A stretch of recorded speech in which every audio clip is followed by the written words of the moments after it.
An bɛ décembre kalo tile 18 sanba fila ani 22 aw minnu bɛ k'an lajɛ Mifa production ani Ondu Tele Jabarani sanfɛ ani bɔlɔlɔsiraw sanfɛlaw la aw bɛɛ lajɛlen aw ni yantuma aw bisimila an ka kunnafoni di kɛnɛ kan.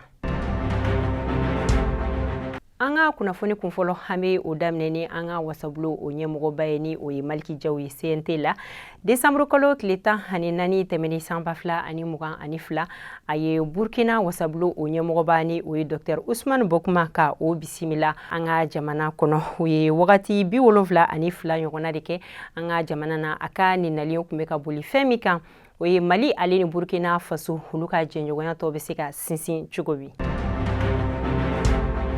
An ka jamana finitigilakaw olu ka kunnafoni diso o ɲɛmɔgɔba ni o ye Colonel Sulemani Danbele tɛnɛn tɛmɛnen ni o bɛnna décembre kalo tile 12 ma a ye laseli kɛ an ka jamana finitigilakaw o ye baara minnu kɛ novembre kalo kɔnɔna na ni o kɛra Mopti, Gawo, Ansogo, Menaka, Kidal, Nara, Kucala ka fara Sikaso kan. O laseli ninnu kɔnɔ a y'a yira k'a fɔ ko banbagaci 62 k'an ka finitigilakaw ye tatugu o de la nka an ka finitigilakaw ka fanfɛla la ko mɔgɔ 9 o de tora a ko dafɛ mɔgɔ 8 ko olu joginna nka an ka finitigilakaw ka wulikajɔ senfɛ k'u tɛgɛ sera ka da minɛn dɔw kan ni o ye bolimafɛn sen 2 o 9 o tɛmɛnen kɔfɛ ani marifa suguya caman o fana 9 ko o sera ka sɔrɔ ka fara balo tɔni 15 ko o fana sɔrɔla o ye o di yen sigidala mɔgɔw ma o bɛ se ka u yɛrɛ dɛmɛ ni o ye cogoya min na. O tɛmɛnen kɔfɛ fana ko bagan 400 o sera ka o sɔrɔ u ye o di u ka yen yɔrɔ sigida ɲɛmɔgɔ ma olu ka ta k'a di mɔgɔw ma minnu ka baganw tununna.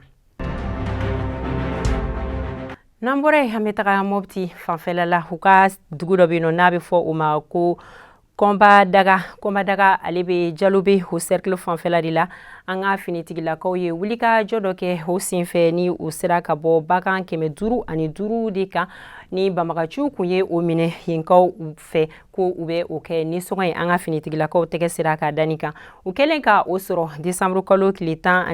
11 tɛmɛnen o ye o bagan ninnu ta k'a di yen sigida ɲɛmɔgɔ ma ni o kɛra kan sufurulayi fanfɛla la ko k'a di mɔgɔw ma minnu ka baganw tununna. École karamɔgɔ min y'a ka écoleden bugɔ Jikɔrɔni Para kɛnyɛrɛye kalanso la a yirala k'a fɔ ko sigida 4nan k'a ka kiri koɲa ko bɛ olu de ka bolo kan wa k'a ka kiri ko o bolo lalen don masi kalo tile 8 nata la san 2023 la. Hakili jiginna kabini décembre kalo tile 9 tɛmɛni san 2022 États-Unis jamana na olu ye gafe bɔ ka ɲɛsin mɔgɔ caman ma mɔgɔ minnu bɛ ni olu ye yuruguyurugu kɛ ani fana minnu ye dansigi mɔgɔw ka hakɛw la ani u ka ɲɛnɛmaya la o mɔgɔ kofɔlenw cɛla Alpha Condé ale tɔgɔ bɛ o la ni o ye Laginɛ o jamana ɲɛmɔgɔ kɔrɔ ye o tɛmɛnen kɔfɛ fana an ka jamana ɲɛmɔgɔ kɔrɔ Ibrahim Boubacar Keita ale denkɛ Karim Keita ale yɛrɛ tɔgɔ o yera la nka kɛrɛnkɛrɛnnenya la min ye Karim Keita ye ale ka jalakili o bɛ a daminɛ kabini février kalo wagati la san 2014 wagati la fo ka taa se août kalo wagati ma san 2020 ma k'a ye yuruguyurugu wale minnu kɛ ni wagati kofɔlen ninnu na ko a ɲangira ka da o waleya in de kan wa o senfɛ fana a yirala k'a fɔ ko ni mɔgɔ kofɔlen ninnu k'u tɛ se ka se États-Unis jamana na wa fana k'u ka nafolo minnu bɛ u ka bolo kan ko tɛgɛ tɛ se ka maka o la ka fara o kan fana an ka jamana kunnafonidila dɔ Birama Ture ko a nɔ yira o ka tununi fana na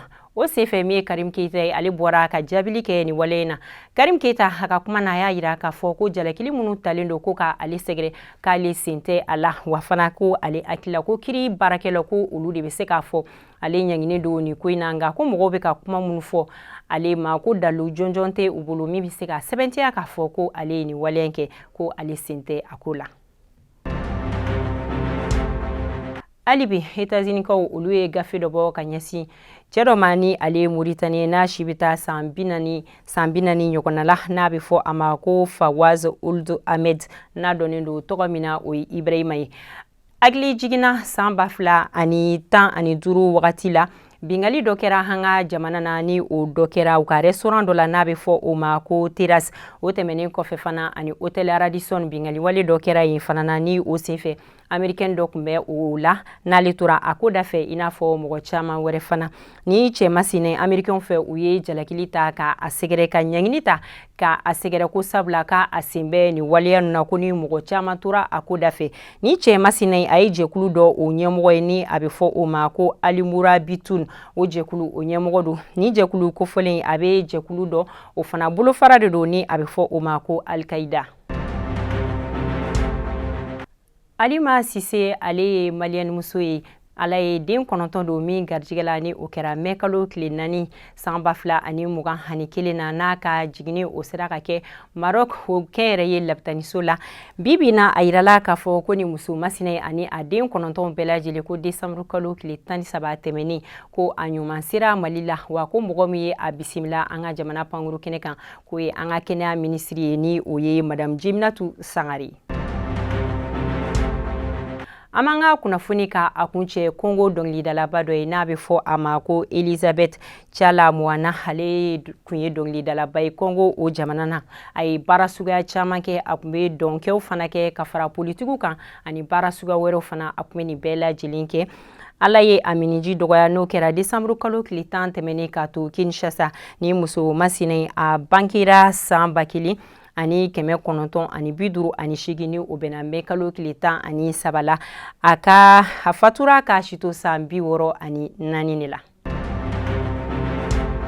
An lamɛnbaga ni an lajɛbagaw an sera ka kunnafoni minnu sɔrɔ ka ɲɛfɔlikaw ye o kan o kɛra nin an bɛ foliba lase aw bɛɛ lajɛlen ma. O tɛmɛnen kɔfɛ fana an bɛ an ka dibila baarakɛbagaw ka olu fana fo olu minnu sababu la ni aw bɛ se ka an sɔrɔ nɔgɔya la k'an lajɛ ka ɲɛ cogoya min na. Ala ka bɛn ni basigi ka o sabati Mali la ani diɲɛ fantɔw bɛɛ lajɛlen la. A k'an bɛ o la sanga wagati wɛrɛ ni Ala ka jɛ.